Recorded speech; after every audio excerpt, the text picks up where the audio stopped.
Jangan sampai ada kesan gini teman-teman.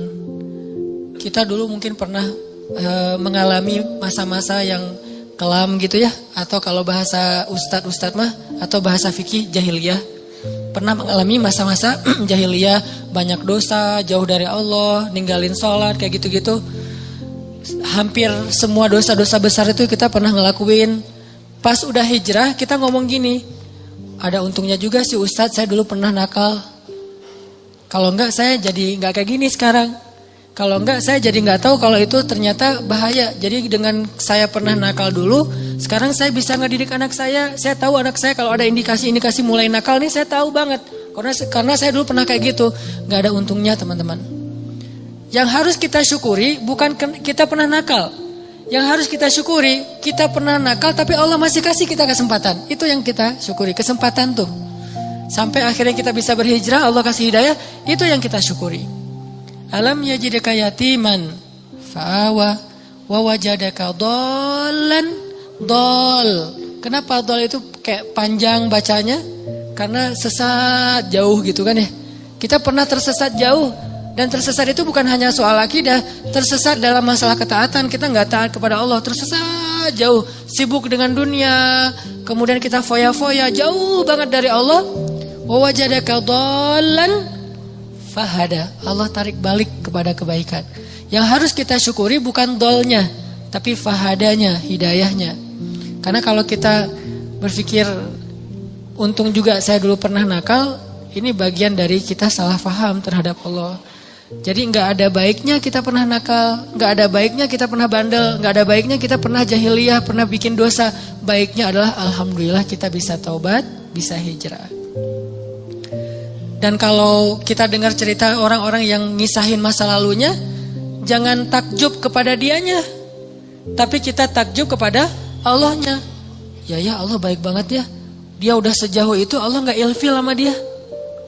Dia udah sejahat itu Allah nggak ninggalin dia. Dia udah sezolim itu sama Allah, mencurangi hak-hak Allah. Allah nggak nutup pintu rahmat untuk dia. Allah itu maha baik. Jadi yang kita kagumin tuh Allah yang udah nyelamatin dia dari masa-masa yang sulit. Bukan justru dia, oh hebat ya, lo bisa bikin dosa terus taubat, enggak. Bukan dia yang hebat, Allah yang hebat. Karena betapa banyak orang yang Allah biarkan bara'atun dan matinya dalam keadaan su'ul khatimah. Dan Allah pasti punya alasan yang kita gak mengerti. Yang jelas gak mungkin Allah menzalimi hambanya. Jadi teman-teman, ada orang ketika dikasih nikmat, ketika dikasih kemudahan, ketika dikasih kelapangan rezeki, kadang-kadang dia jadi merasa bahwa oh berarti tidak ada yang perlu diperbaiki dari kehidupan saya. Tidak ada yang perlu diperbaiki dari amal-amal saya. Gak ada yang perlu diperbaiki dari ibadah saya.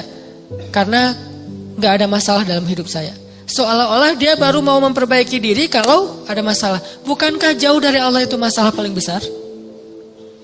Musibah paling besar dalam hidup kita itu kalau kita jauh dari Allah. Harusnya kita telat salat subuh juga, itu udah sedih tuh.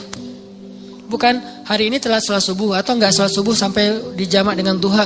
Tapi hari ini gak ada masalah. Gak ada kerugian, gak ada musibah, gak ada kecelakaan, gak ada masalah dengan pasangan. Oh jadi aman nih hari ini gak ada masalah apa-apa. Bukankah masalah terbesar itu bukanlah, masalah terbesar kita itu bukan didiemin sama pasangan. Walaupun buat saya itu berat banget. Istri itu kalau udah diem buat saya tuh musibah dunia nih. Diajak ngapa-ngapain sama teman, enggak dah kalau istri saya masih diem. Jadi saya bujuk-bujuk, cium tangan apa, gak usah dibahas. Pokoknya gimana biar dia mau senyum dong, senyum, paksa-paksain senyum, akhirnya dia senyum, alhamdulillah. Tapi sebelum saya maksain dia senyum atau bujuk-bujuk kayak gitu, saya ngelobi langit dulu, langsung wudu, sholat hajat. Ya Allah, Engkau yang menggenggam hati istri saya, balikin dong hati dia ke saya. Pas selesai assalamualaikum, pas ke kiri udah ada dia di sebelah. Drama banget sih.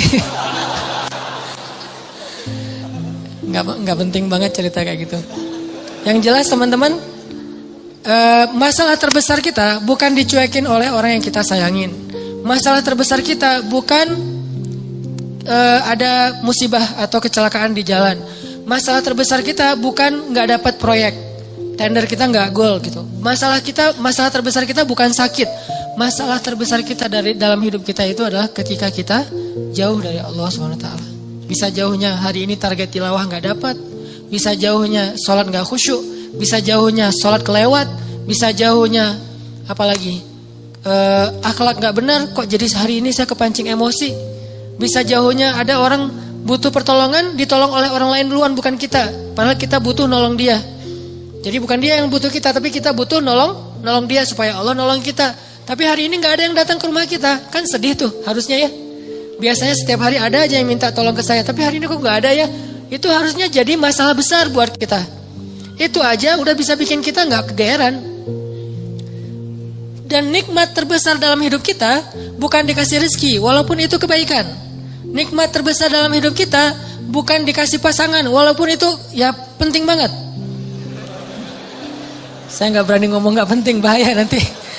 Allah cabut lagi kan jadi jomblo, saya kan kasihan. Gak bisa ngebully orang. Nikmat terbesar dalam hidup kita bukan dikasih pasangan, walaupun itu penting. Nikmat terbesar dalam hidup kita itu bukan kaya raya, walaupun itu pengen sih. Ada yang pengen miskin? Nabi Muhammad yang pengen miskin. Walaupun kita tahu itu baik, tapi kita gak berani. Kalau berani coba aja doa. Ya Allah, please dong miskinkan saya. Gak ada yang berani kan ya? Yang ada Allahumma rzuqni rizqan halalan thayyiban, rizqan wasi'an, yang banyak, yang luas, yang halal. Gak ada yang berani, ya Allah kasih saya rezeki yang pas-pasan aja deh, jangan gede, jangan banyak-banyak amat nanti bingung mau diapain. Gak ada yang berani gitu. Umar doanya tuh pas lagi tawaf, ya Allah beri saya rezeki sesuai dengan kebutuhan saya. Jangan lebih dari itu, jangan kurang dari itu. Ini pertengahan nih. Kayak gini aja kita gak berani. Saya gak berani doa kayak gini nih. Karena kalau dikasih gitu, Allah kok gini-gini amat sih? Karena yang kita butuhkan itu apa? Baju, tempat tinggal, kendaraan, makan, itu doang. Terus jalan-jalan itu bukan kebutuhan teman-teman. Jadi kalau misalnya kita berdoa kayak Umar, kita udah nggak bisa traveling, having trip, jalan-jalan, have fun kayak gitu, kayaknya udah nggak bisa. Makanya saya nggak mau doa kayak Umar. Ya Allah kasih saya rezeki yang banyak, tapi jangan sampai saya jadi kufur kepada Engkau gitu. Doa yang paling aman lah ya. Kalau Nabi Muhammad lebih ekstrim daripada Umar, doanya lebih keren lagi tuh. Ya Allah, hidupkan saya sebagai orang miskin, matikan saya sebagai orang miskin, bangkitkan saya bersama orang miskin. Ini kayaknya satu-satunya doa nyunnah yang kita nggak berani baca. Karena kalau sampai kita baca itu dan dikabulkan, bahaya ya. Dan kita yakin Allah Maha mengabulkan doa. Buktinya apa? Kita nggak berani doa itu. Seandainya kita ragu Allah mengabulkan doa, ya udah coba aja baca doa itu. Kan kita bilang Allah nggak akan kabulkanlah doa saya. Ya udah coba baca. Ya Allah hidupkan saya sebagai orang miskin. Berani nggak? Kalau kita nggak berani, berarti secara alam bawah sadar kita masih mengakui Allah Maha mengabulkan doa. Buktinya nggak berani minta miskin. Balik lagi, nikmat terbesar yang Allah kasih kepada kita adalah nikmat kedekatan kita dengan Allah Subhanahu Wa Taala. Dan setelah itu Allah limpahkan nikmat-nikmat lain yang lebih banyak. Tapi yang paling utama adalah kedekatan kita dengan Allah. Makanya kalau Allah kasih kita nikmat dunia seisinya, tapi dicabut nikmat kedekatan dengan Allah, maka jangan kegeeran. Jangan-jangan itu bukan nikmat, tapi istidraj. Kalau kita ngerasa bahwa hidup kita kayaknya lebih nyaman daripada teman kita yang ahli ibadah, jangan kegeeran. Jangan-jangan kita sedang diberikan nikmat biasa, sedangkan dia diberikan nikmat yang luar biasa. Apa nikmat luar biasa? Kenapa dia miskin terus? Karena Allah pengen dekat sama dia. Mungkin dengan miskin dia sering berdoa. Dengan dia sakit dia sering berdoa. Dengan dia dapat masalah terus dia sering berdoa. Sedangkan kita ketika dikasih solusi ke lapangan rezeki jarang berdoa. Ibadahnya gak getol. Kita dikasih nikmat, dia dikasih nikmat. Tapi siapa yang lebih istimewa? Jangan-jangan dia lebih istimewa justru dengan kemiskinannya, dengan sakitnya, dengan masalahnya. Ini yang dirasakan oleh Abdurrahman bin Auf, teman-teman. Ketika Abdurrahman bin Auf dihidangkan makanan yang sangat banyak oleh istri-istrinya, Abdurrahman malah nangis, bayangin. Jadi dikasih satu buffet, makanannya semuanya ada dessert, appetizer, main course kayak gitu semuanya lengkap. Pas dilihat sama Abdurrahman, nangis. Kalau kita ngeliat itu nangis karena gak pernah makan seenak itu gitu ya. Ini nangis karena aduh kok gini-gini banget ya hidup saya, kok nikmat banget sih.